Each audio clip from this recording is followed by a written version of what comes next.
Hey YouTubers, I hope that there are Christians watching this, I hope that there are Muslims watching this, whoever else is watching it, you're also welcome, but it's in particular these two groups that need to hear this.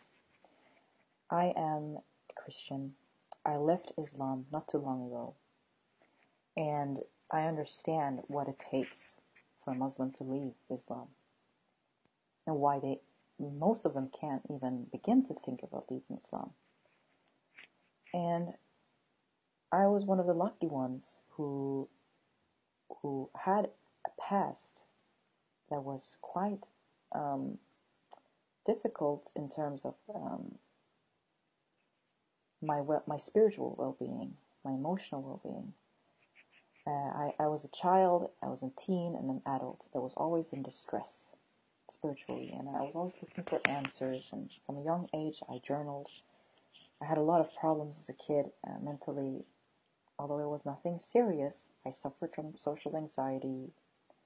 I had sleep difficulties. I walked in my sleep. I had multiple visions. I saw things. I heard things that weren't there. And I would have times when I was extra depressed or extra sad. It was, although on the outside I looked pretty perfect and in terms of what I did with my life, people would look at my family and they would think that this family is perfect, because we really fulfilled all the criteria of what the world defines as a perfect family. But on the inside, we were all very confused, and we had identity crisis, and we were lost, and we were all really looking for some kind of salvation that Islam didn't really offer, but we wanted to get as close to it as possible. And in this, just growing up this way, and also coming from a family that was so loyal to their traditions, cultural and religious traditions, I mean, from my late teens, I started rebelling against a lot of these values that we had. And at the beginning of my 20s, I hit rock bottom after I had failed a few exams in university. And this time was one of the most difficult times in my life, when I was stuck in a rut. I didn't get any further in terms of my education or with job or anything.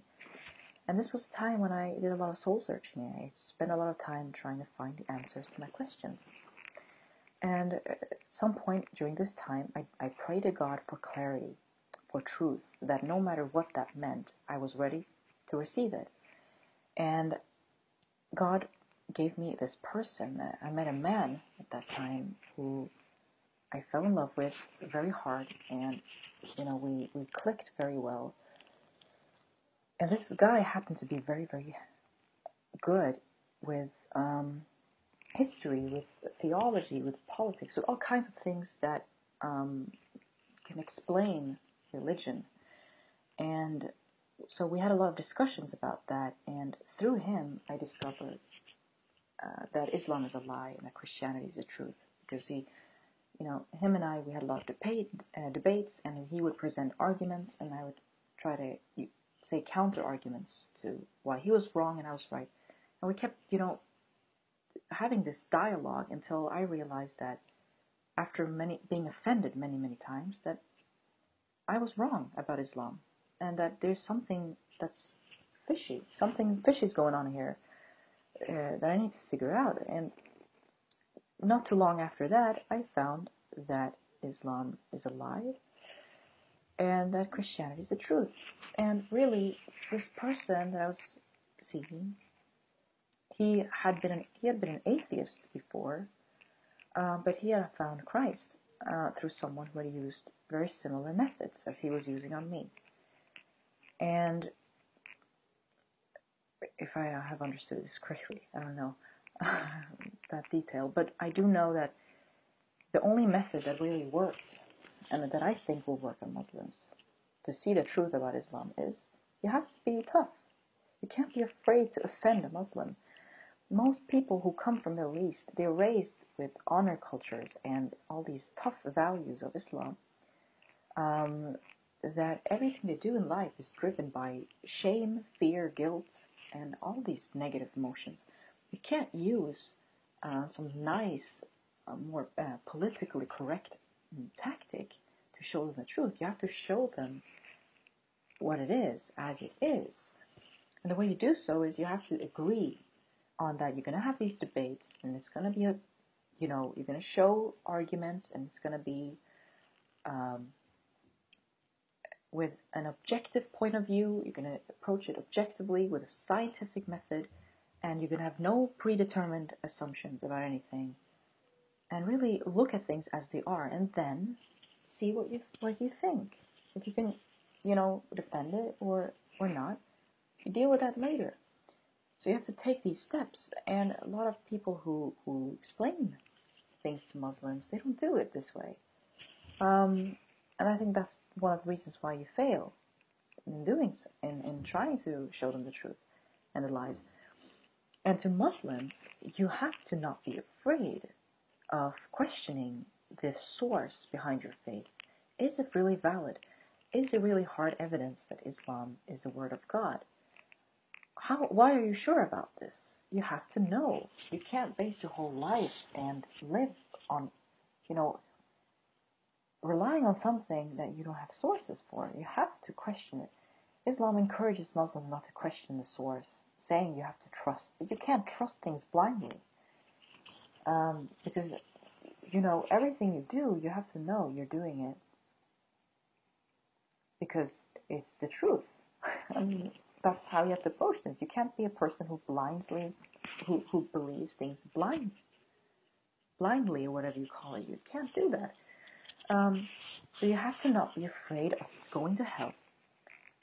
Typically Muslims are afraid that if they even question Islam, they will go to hell. Even waver in their faith, they will go to hell. Don't.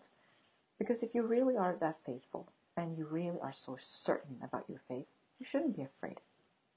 You would have counter arguments. You would know how to defend your religion. If it's perfect, if it really is from God, there will always be an argument. And it's not a matter of that they can't see the truth, the ones who attack Islam. No. It's the matter of that you cannot hear their arguments. You cannot listen to the things they have a problem with and respond to it with a good answer. That is the problem. You've been taught what answers to give, but you don't really hear what they have to say. And that's a huge warning sign for you. Another tip for you Muslims is, don't turn to other Muslims for advice. They have the same mindset and perspective of Islam as you do. They're not going to give you a new insight. You have to turn to non-Muslims to hear why they have a problem with Islam. If they're wrong, your faith is going to be stronger. If they're right, you're going to be led to the truth, which may mean away from your faith. But if you want to learn something new, if you want to get a new understanding, you can't go to people who understand things the way you understand them. And lastly, you can't be a chicken. You have to be brave. If you want to know the truth, you have to face the uncomfort that comes with it. You're going to have to be ready to leave your family behind. I had to. I had to block my whole family and my relatives from my life. I had to flee from my home and live in secrecy and start from scratch, pretty much. No home, no money, and find a way to get that help from the government. I am in that place today, but I can tell you this, it was worth it. It was worth the fight because I'm doing it for something I know of, something I believe in, something I am sure is the truth. Would you do this for Islam? I really don't think so. I think Islam is very convenient when everything is fine. But you know just as well as I know that when things are the worst for you, when life is most difficult, you actually leave or get away from Islam, because Islam doesn't welcome imperfect people. Islam teaches you that you're not good enough if you sin. you're not worthy of praying to God. That if you do certain things, you're not worthy of even being in the household of a Muslim. And that if you have certain values, you are to be cast out of the group and killed. But that's another story for another time. The point is, you and I both know that you would not do what I'm doing right now. Leave your family behind, leave popularity, success, money, house, warm food on the table, leave all of that. A lifetime of memories behind for Islam. Because you don't know why you believe in Islam. You just do. And that's a huge problem. Thank you for listening. I hope to make more videos, but I want to know what to talk about in the coming videos. So please leave a comment here below and tell me what you want to hear more of. And I'll see what I can do. Thank you for watching. And I'll see you in the next videos.